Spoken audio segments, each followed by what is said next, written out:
Hola, ¿qué tal? Mi nombre es Freddy Bonifacio Cruz y les voy a hablar acerca del tema 6.5, que es factores que influyen en el tipo de consolidación. Bueno, como primera instancia tenemos un esquema, una representación, donde tenemos que es una carga, que es una carga axial, que son piedras porosas, que es el suelo, el anillo de continuación y el agua. Bueno, ¿qué nos quiere decir? La consolidación del suelo es el proceso mediante el cual un suelo saturado reduce su volumen al expulsar agua de sus poros bajo una carga constante. Nos dice también que es el tipo de consolidación rápida o lenta, primaria o secundaria, depende de varios factores.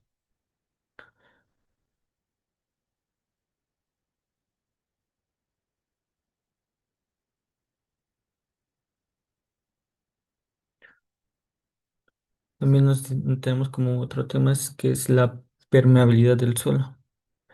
Nos dice que la permeabilidad determina la facilidad con la que el agua puede salir de los poros del suelo y que los suelos arenosos son altamente permeables por su consolidación rápida.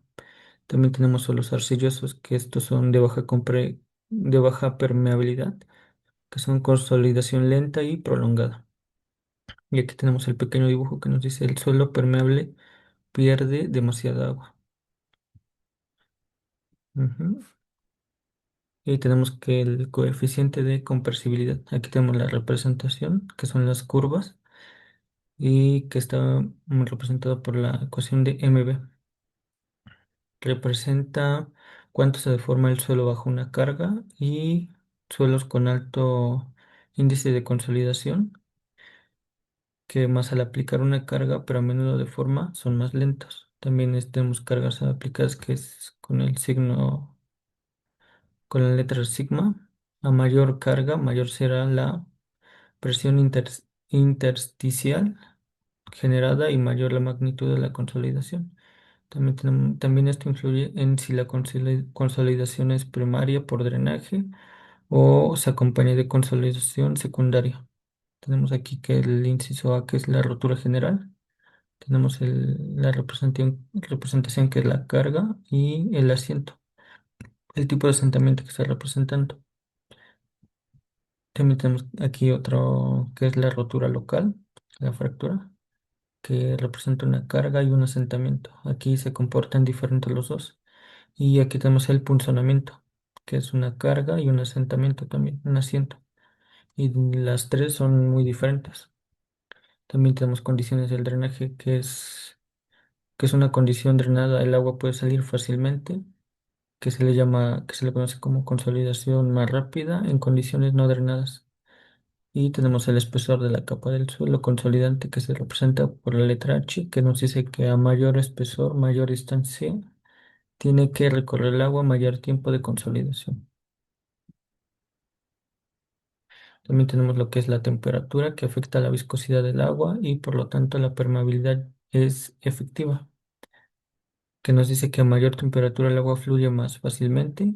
Esto se le conoce como consolidación rápida y aquí tenemos un pequeño dibujo que dice que estos son las partículas sólidas, que este es el agua, que este es el aire, agua molecular, perdón, que este es el gas, el aire en pocas palabras, el agua capilar y el suelo saturado que está completamente lleno.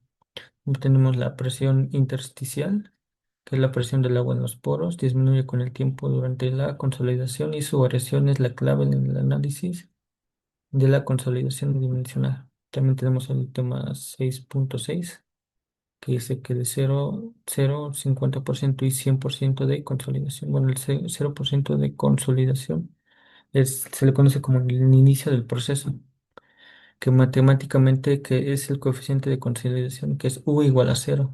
También tenemos que la presión del poro es excesiva, que es U igual a cero, y corresponde al momento justo después de aplicar la carga sobre el suelo, que no ha ocurrido disipación de presiones de poro, que por lo tanto el exceso de presión intersticial sigue siendo el mismo que al inicio.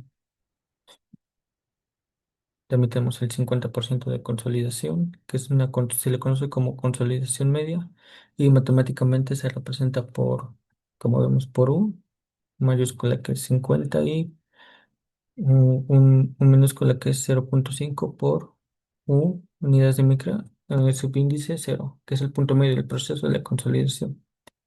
También la mitad del exceso de presión de poro se ha disipado y tenemos el 100% de consolidación, que se le conoce igual como consolidación completa. Y aquí tenemos que es U mayúscula igual a 100, U igual a cero, que nos dice que todo el exceso de presión de poros se ha disipado y que la carga aplicada es ahora totalmente soportada por el esqueleto del suelo. Bueno, en conclusión, aquí tenemos fueron los tipos de factores que influyen en el asentamiento y la consolidación, que va de 0 a 100%, que es muy importante para un tipo de estructura. Y sería todo de mi parte. Gracias.